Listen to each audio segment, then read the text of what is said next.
Hi everyone, welcome to వంటస్ happy home. వచ్చే వరలక్ష్మి వ్రతానికి టేస్టీగా ఉండాలి, ఫాస్ట్గా అయ్యే ప్రసాదం ఏముంది అని ఆలోచిస్తున్నారా? అలా అయితే మీ అందరి కోసం ఈ రవ్వ కేసరి చాలా ఈజీగా చేసుకోవచ్చండి. ఇంకా టేస్ట్ అయితే చెప్పనే అవసరం లేదు, నోట్లో వేసుకుంటే కరిగిపోతుంది అంతే. రవ్వ కేసరి తయారు చేసుకోవడం కోసం ఫస్ట్ ఒక బౌల్లో మీరు ఏ కప్పుతో రవ్వ వేసుకోవాలనుకుంటున్నారో ఆ కప్పుతో పావు కప్పు నెయ్యిని వేసుకోండి. ఈ నెయ్యి హీట్ ఎక్కిన తర్వాత డ్రై ఫ్రూట్స్ని రోస్ట్ చేసుకోవాలి. జీడిపప్పు, కిస్మిస్ని నేను రోస్ట్ చేసుకుంటున్నానండి. ఇవి కూడా బాగా ఫ్రై అవ్వాలి. నెక్స్ట్ జీడిపప్పు, కిస్మిస్ రెండు కూడా గోల్డెన్ కలర్లో ఫ్రై అయిన తర్వాత ఒక బౌల్లోకి ట్రాన్స్ఫర్ చేసుకోండి. నెక్స్ట్ ఈ నెయ్యిలోనే రవ్వను కూడా ఫ్రై చేసుకోవాలండి. ఇక్కడ రవ్వ వచ్చేసి ఒక కప్పు తీసుకుంటున్నాను. రవ్వని సిమ్లోనే కలుపుకుంటూ ఈవెన్గా ఫ్రై చేసుకోవాలండి.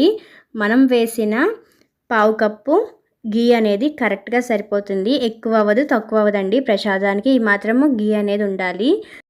మీరు కొంచెం తగ్గించి వేసుకోవచ్చు, కావాలంటే కొద్దిగా నెయ్యి కూడా ఎక్కువ వేసుకోవచ్చు అండి. ఇలా కరెక్ట్గా సరిపోతుంది. నెక్స్ట్ వేరొక బౌల్లో 4 కప్స్ మిల్క్ అనేది వేసుకుని బాయిల్ చేసుకోవాలండి. ఒక కప్పు రవ్వకి 4 కప్స్ మిల్క్ అనేది కరెక్ట్గా సరిపోతుంది.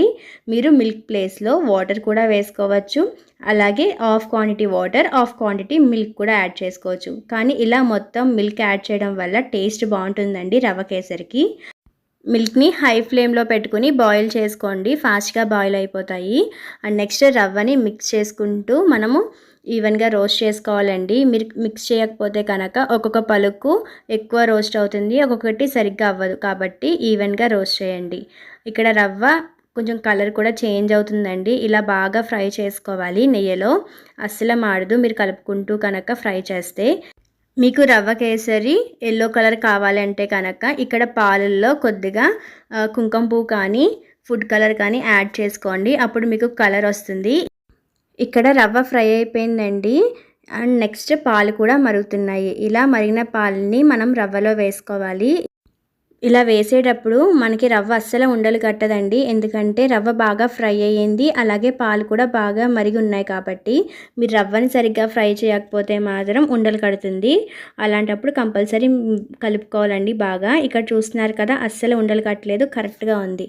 నెక్స్ట్ మనము షుగర్ యాడ్ చేసుకోవాలండి. ఇలా చిక్కపడుతున్న టైంలో ఒక కప్పు రవ్వకి 1.5 కప్పు షుగర్ అనేది కరెక్ట్ క్వాంటిటీ అండి, అస్సలు ఎక్కువ అవ్వదు.